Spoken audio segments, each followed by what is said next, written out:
Prep TV News recently took a stroll through Passaic City Hall and spoke with Mayor Hector C. Lora. Mayor Lora was born and raised in Passaic, the son of Dominican immigrants. He is a graduate of the Passaic public school system and is now a twice-elected mayor.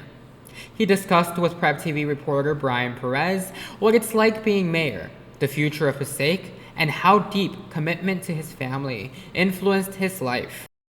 So, Mr. Mayor, how did your father influence you to become mayor of Passaic? That's a great question, Brian. My father was an immigrant who came to this country from the Dominican Republic. Having come here for the first time, he didn't speak a lot of English, so he took the first position that was offered to him, a humble position working in a factory. He stayed there for over 25 years. Oh, wow. I remember I used to watch him get ready for work. He would get up at 5 o'clock in the morning. I would watch him because I would get up at 5 o'clock in the morning and watch cartoons. And he would get dressed, whether there was a snowstorm outside, whether there was extreme heat, he would get dressed and go off to work. My mother would go off about an hour later, and I remember that really impacted me to see them work so hard to provide for a better future for their family. I knew that I always wanted to serve because they were adamant that we should aspire to be productive members of the communities that we were in. These principles and values that they thought were so important for our family, for children, for community in general, stayed with me. So when I graduated from Passaic High School, I went off to Seton Hall University and I volunteered there. I volunteered in the Special Olympics, the Big Brother program. Growing up in Passaic, I volunteered for the Boys and Girls Club. And I knew that I enjoyed serving the community. At the time, I didn't know that I would one day become mayor. But I can look back now and see how it connected so much to my father's desire to serve others. You know, my father, who passed away a few years ago, he lived in one of the senior buildings in his last years. And no matter how difficult it was, he would go off to the store to buy avocados and bread, and he would bring it to other seniors who weren't able to come out of their apartments. He would have special services on the weekends for them, providing food and sometimes even religious services because they couldn't make it to their own churches. So he would set up for them to have it in the community center. My father was always focused on serving others, and I think that really stayed with me and played a major role in me deciding to want to run for public office. I ran as a city councilman in 2011. I ran twice as a county commissioner. Back then it was a freeholder, and I was elected each of those times, and I've run twice for mayor, so I've been elected in total 5 times. But one of the proudest moments for me was the fact that my father got to see me sworn in as mayor of the city that he came to, where he never even spoke a word of English, but because of his hard work, his dedication and his devotion, he was able to provide a better future for his children and got to see his son become mayor of the city that he accepted a very humble position just to put food on the table. Thank you. So, Mr. Mayor, how was your life before becoming a mayor, before being elected? Well, I spent most of my life not being mayor. I've been mayor for the last 7 years, but I've been alive for 45 now, so a good 38 years of my life have not been as mayor. Prior to being mayor and prior to elected office, I worked at St. Mary's General Hospital for 15 years. I was a director of multiple ancillary departments as well as the public health and patient liaison in the marketing and development department.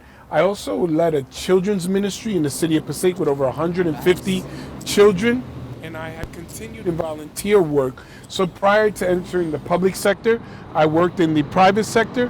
One of the roles that I had in St. Mary's Hospital was to connect the existing resources that we had with the needs of our community. There was a time where our city had 3 hospitals, Beth Israel, St. Mary's in general. 2 of them closed down. Because of that, there was a gap that was left in terms of the community, knowledge, information, and resources, and it was my role to go out into the community and try to make sure that there was a bridge. Residents can learn about programs in the hospital. Those that had concerns with paying bills had access to charity care, which is a program that helps individuals who don't have the money to pay for the medical services. And often I was in the position to invite elected officials, from senators to Congress individuals to assembly people, to come to St. Mary's, like when we opened up our cancer wing or our brand new ER, And that really created relationships that eventually led to running for public office. So between St. Mary's and now mayor, what's more stressful? That's a good question. Stress, sometimes in the connotation, is usually negative. Stress can be a good thing. I don't know if I would say one was more stressful than the other. I loved working at St. Mary's Hospital. I love the people that work there. I love the fact that they merged General Hospital, St. Mary's, some people from Beth Israel, because people who work in hospitals are just amazing and wonderful individuals who care about people at their most vulnerable states. When I became mayor, I realized that similarly, it's an opportunity to serve people, connect resources with the needs of the community, and address individual needs, especially with populations that often find themselves most vulnerable, those that are often identified as being marginalized. And I find that the service is similar. Sometimes people who come to the hospital, they're frustrated.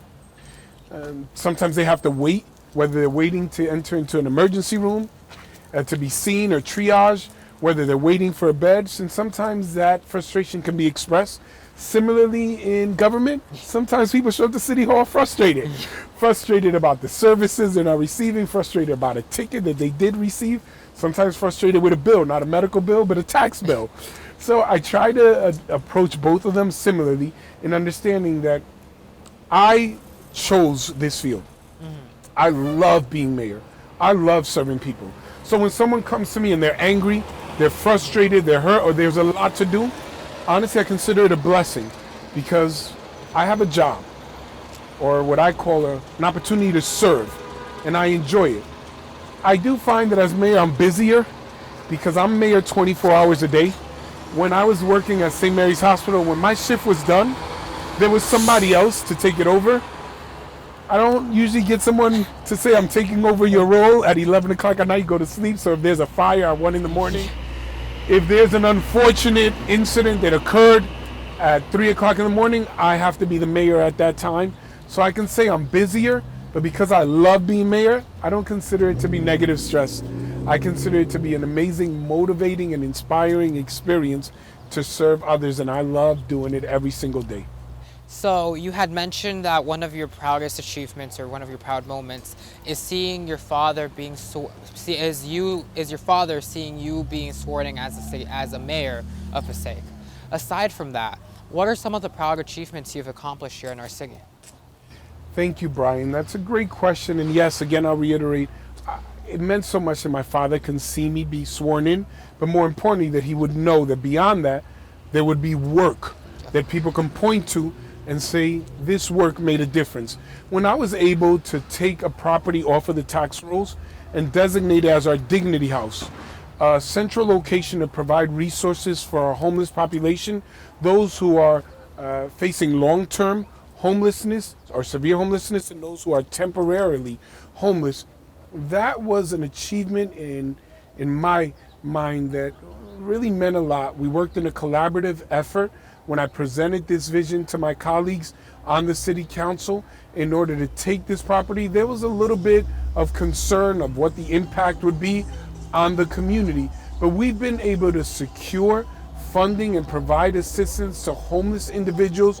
Presently, we've been able to get 8 individuals off the streets and into permanent housing through this initiative where I have placed mailboxes in this building, and just consider the impact of that. Sometimes we take for granted we come home and we have mail, whether it comes from the school, a secular that comes from some grocery store, a bill, whatever you receive. Well, where do homeless individuals receive their correspondence? If they're on the street, the mailman isn't going to go deliver it to them there. Some of them are eligible for benefits, Social Security, veterans information. So just giving them mailboxes created an opportunity for them to receive correspondence or mail, and some of them could use those benefits to get off the streets. That was an achievement I was extremely proud of. I was proud of being able to work as a freeholder and then as a mayor to secure over $12 million to redevelop our Pulaski and Dundee Island area to create the very first ever riverfront park with the county. I negotiated a deal to make it the first ever county park in the city of Passaic, making available greater resources. We've been able to bring over $200 million of investment to our east side or our downtown area, capitalizing on our waterfront properties and taking these old industrial buildings and repurposing them through mixed use development where you have commercial on the bottom and residential on the top. I kept thinking to myself, every year we have hundreds and hundreds of seniors that graduate from our high schools, and we always hear the same speech at the end of graduation. When you graduate college, or whether you're serving the armed forces or trade school, whatever career you choose, we want you to come back to Passaic. And it dawned on me, where are they going to come back to? They don't want to move in with mom and dad again. Many young people aren't looking to buy a home, so I wanted to create the same residential opportunities that other municipalities had. Whether you're going to a Hudson County by Hoboken, where you have all those nice apartments over the river, I wanted to take our Passaic River and create these live-work lofts, these opportunities in proximity to transportation, whether it's the train to go to New York or a bus that can take you around our state. I wanted to make sure to have the kind of living opportunities that would incentivize our young people and adults to want to live in Passaic, every area of Passaic. So these are some of the achievements. Being able to expand our programs of recreation for children and young adults with special needs, developing a work and employment training program for those who are on the spectrum that age out of the school program, as well as provide educational and vocational training and licensing opportunities to residents by funding it through community development block grant or grants that we get through the federal government. These are among some of the initiatives that I'm most proud of. Our parks, recreation, some safety measures like creating police substations in strategic areas like on Monroe and Myrtle and in our downtown area in order to address hotspots and areas of concern, because I wanted our city to always be a safe, clean, and welcoming community for all. And that has been my focus and concentration. And these are some of the initiatives that I've focused there that I'm very proud of. As we walked into City Hall, Mayor Lora talked about his passion for having students grow within the Passaic community and eventually give back. One of your biggest accomplishments was fixing the housing down by the river, and how you envisioned people that are graduating from college that were once former students here in Passaic to come back, and that would give them a reason to come back. Yes. So what is your vision for our city? Well, overall, to have a safe, clean, and welcoming community for all. By safe, meaning that our security, our police initiatives, our fire safety programs, our community is a place where families feel safe, where children can go to school and focus on education, where individuals can enjoy recreation at our open space properties or areas, parks, that individuals can feel like they can express themselves and be themselves and know that this city opens up its arms to all individuals. And that's what I mean by that in terms of being a welcoming community. And in terms of it being a clean community, I envision a city where all of us are working together in a collaborative manner to keep our streets and our city clean so that our children can be proud of our community. And clean, it doesn't just refer to us picking up litter. I mean whether or not we're planting, or whether we're planting trees, whether we're adding additions to our parks that make them more aesthetically pleasing, benches, or even the trash cans rather than any trash can, the bright red and blue traditional colors of the city of Passaic, to make our city the kind of city that whether you live here, work here, visit here, come for recreation, or to enjoy a nightlife at one of our clubs or restaurants, you leave here with a positive impression of the wonderful city of Passaic. Incentivizing developers and investors to create living opportunities in our downtown area in front of our river for waterfront properties, I mean, that's a major priority, but I want to make sure that we have appropriate residential opportunities, including affordable and workforce housing in every area of our city to ensure that our population, that the residents of our city can always stay here if they choose. Now, listen, if you have an opportunity to move on, to explore the world, that's awesome. but it's my desire that individuals would want to come to Passaic, live in Passaic, and invest in Passaic. I want to see Passaic grow, not just for us today, but for our next generation. You regularly use Facebook Live Yes. and social media to get messages across, whether it be there's a garage sale, there's a flea market on Main Ave on this day, or big news like the fires Yes. and casualties that happen within our cities. How has that helped you as a mayor? How is that impactful for our community? And do you think that that brings our city together? I do. I believe that communication is key. When I initially ran for office, I made a commitment to the residents of the city of Passaic that I would make communication a priority, that I would try to remove as much as possible the mystery, what occurs sometimes in front of what people perceive as a veil that hides the workings of government from the layperson or just regular residents who aren't in political office or don't work in government. And I use communication to not just inform the public of an incident or to advise them on certain procedures that they would need to take when making an application for some kind of service from the city, but also to educate about how government works and to let them know that government is here for everyone. You know, real time, or what you refer to as live announcements are important because they can help. If I'm saying there's major work being done on Passaic Avenue, someone may plan their day differently and say, I was going to drive up Main Avenue or Passaic Avenue, let me turn and go up a different route. If I tell you Route 21 is going to be closed, the entrances here, you might say, all right, let me see if I can go off of Route 3 to where I need to go. So those become important when there's a fire, especially the extent of the fire or the degree of the fire. Real-time updates like close your windows because the fumes that are coming out can pose a danger, or there will be an evacuation, or just letting everyone know all individuals made it out of the property safe and they are presently at City Hall with the Red Cross. If you're a family member who's concerned about their relative, they go, I'm glad to hear that everyone made it out safe and I know where I can find my family member. Also, sometimes it's important to use these opportunities during lives to educate, I'll reiterate, to educate the public. I may not always tell everyone the cause of an incident, a fire, because things have to be investigated, but oftentimes I'll use opportunities to say, you know, if you're going to have a heater, you want to make sure that you have appropriate outlets and that you don't place your heater next to a curtain, or if there's a power outage, you don't want to light a candle next to the curtains on a windy day and have the window open. This is how fires occur. So I do utilize Facebook Live. I also like the back and forth.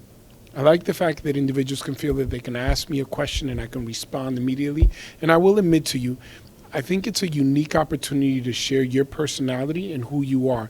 Because when you do recordings, you can edit. Mm-hmm. When you're trying to present a message, if you mess up, you mess up. I'm a fan of extemporaneous communications because that's the real me. And if I mess up, I'm going to have to react to that, and you're going to react to that when I say mess up. Sometimes those little qualities become the most endearing because they're human. And if I'm communicating, if I'm sharing something, you know it's me. You know it's not somebody in some office writing a statement for me or preparing a response for me. You're going to get me, and I think that's important when it comes to elected office because you want to know who you vote for. You want to know who's serving. You want to know who you're dealing with. And I also like the Facebook Lives because they're going to continue after you're done filming. So maybe you didn't get to see the alert immediately and you come home at 11 o'clock at night and you wondered what happened on Main Avenue. Then you go to Facebook and go, oh, okay, I see what they were talking about. So I do utilize, whether it's Facebook, Instagram, I like utilizing social media. I like using our public access channel. I like using YouTube because it lets people know what goes on. But also I love highlighting the accomplishments and achievements of our residents, whether it's our youth, our senior citizens, or just individuals that live in our city, our families. Sometimes I'll do a live showing a new business that's opening up. It obviously encourages individuals to come and visit that business, but it also speaks about families that are investing in our city and are working hard. And every now and then, people find out about a restaurant or new food that they didn't know. They go, I didn't know we had a Honduran restaurant on Monroe Street. I'm excited to find out what Honduran food is all about, or that we have the best birria tacos in the United States of America. You go, well, let me see if the mayor knows what birria tacos really are, and I'm going to go taste them and see if they really are the best. And what restaurant is that, Mr. Mayor? I'm not going to do that as mayor. All of our restaurants are the very best. Now, off camera, I'll tell you my favorite one. But when I'm representing the city, I try to fight for every area equally. So all the birria, if you see us walking around, you'll catch a few angles where you realize I've done my due diligence, and I have tested many of our restaurants often. Maybe too often, my wife reminds me. So thank you for the opportunity to walk with you in the interview and it allowed me to burn off some of those calories. When you became mayor, what were some of the major problems you saw in our city?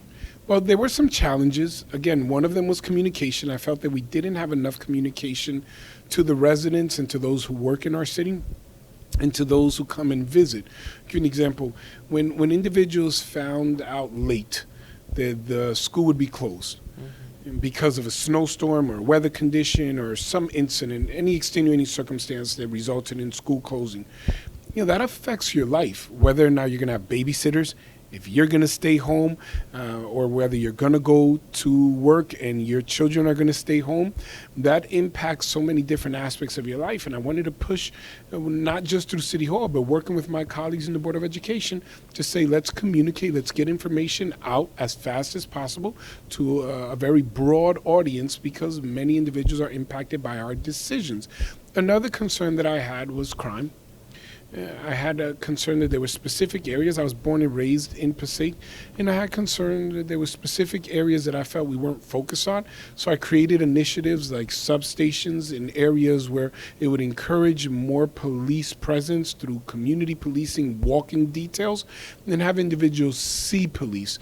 And I believe this helps with or the deterrent of crime, the deterring issues or incidents, but also it encourages and fosters better relationships where the public would see police officers consistently and interact with them. Policing isn't just reacting to crime. Sometimes it's getting directions. Sometimes it's a senior citizen being assisted with crossing the street. Sometimes it's, can you help me find my dog? Or my kitten is stuck. And we just recently did a video with our firefighters rescuing a kitten on top of a building.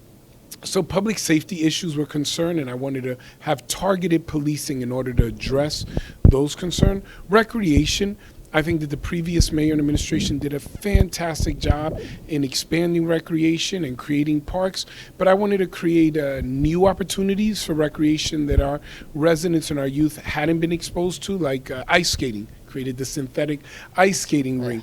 I wanted to have additional lacrosse, have tennis courts redone, because I thought that would be extremely important. Pickleball, which is more conducive for our senior citizens to enjoy a form of tennis.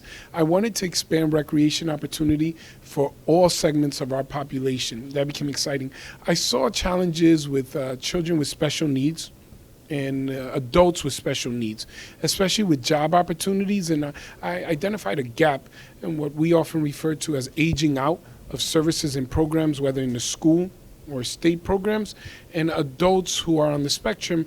And I wanted to partner with different agencies within the city, as well as try to identify funds and grants to create job training and or employment opportunities for those who are identified on the spectrum and individuals of different needs. So some of these challenges became issues that I wanted to focus on. I also wanted to focus on senior program, expanding our senior citizen program, as well as identifying issues with our homeless and our veterans. And then there were more practical concerns like our budget, making sure that our services were communicated to the public, because I feel like our residents don't have an issue necessarily with paying taxes, as long as they know where their taxes are going, as long as they know it's worth it. See, if I'm paying taxes but our roads are never getting fixed, if I don't feel that our city is safe, if I feel that our parks aren't being renovated or being maintained, if I feel that public service, whether through our garbage contracts, recycling, addressing issues with trees, All of these services and so many come out of the city, whether our courts are slow, whether to get a permit for construction or a variance at one of our volunteer boards like planning or zoning. If none of these are running well, then I take real issue with paying taxes. But I felt that managing a responsible budget, taking a pragmatic approach and being transparent with the community to say, you're going to pay taxes, because if you want services in a city, that money has to come from somewhere. And we generate revenue through taxes and sometimes services and grants, but the majority are taxes. And that's what goes to pay the salaries of police officers, of firefighters, and communicating sometimes aspects of government and the budget, and ensuring to fight for, again, a responsible budget, not playing the smoke and mirrors or kicking the can down the road and saying, let's do 0% for 3 years and then try to hit you with an 8 or 9% the year that we're not running, but explaining that we are an urban city. We are the 5th most densely populated city in the United States of America for populations of 50,000 or over. So when there's a fire, if there's not an immediate response, if we do not have mutual aid agreements with other municipalities, that can make the difference between the fire being contained to one property or an entire block going up, because we're so densely populated and homes are almost right next to each other in certain areas. So that's why we have such a robust fire department with specialized equipment and apparatuses. It costs so much because I can't afford, like a rural community, to wait an additional 10 minutes for volunteers to respond to a fire. Our firefighters have to get there immediately. That becomes paramount in communities like ours. And explaining that to residents and explaining how it impacts the budget and how much of the budget it costs to pay for the kind of fire department that we have and the shifts that have to be covered, I think becomes important. So communication, again, was my number one priority, and making sure that I'm running responsible, transparent government, as well as working well with my colleagues, the legislative branch of municipal government, the city council. And then there was one last area of concern or focus that I felt that I really wanted to devote myself to, and that is developing important relationships with other elected officials. Having served once before as a county commissioner and as the director of the county as a freeholder, was elected twice there, I realized it was important to have relationships with elected officials from county government, state government, and federal government. These become crucial in ensuring that you can get grants, that you can get funding and support. Like the park that we developed downtown, it's one thing for us to invest $12 million for our riverfront property and to unite Pulaski Park to Dundee Island and have a similar park downtown like we have in 3rd Ward of our city of Passaic, so all of our children everywhere can enjoy the beautiful amenities of our recreation opportunities in our parks.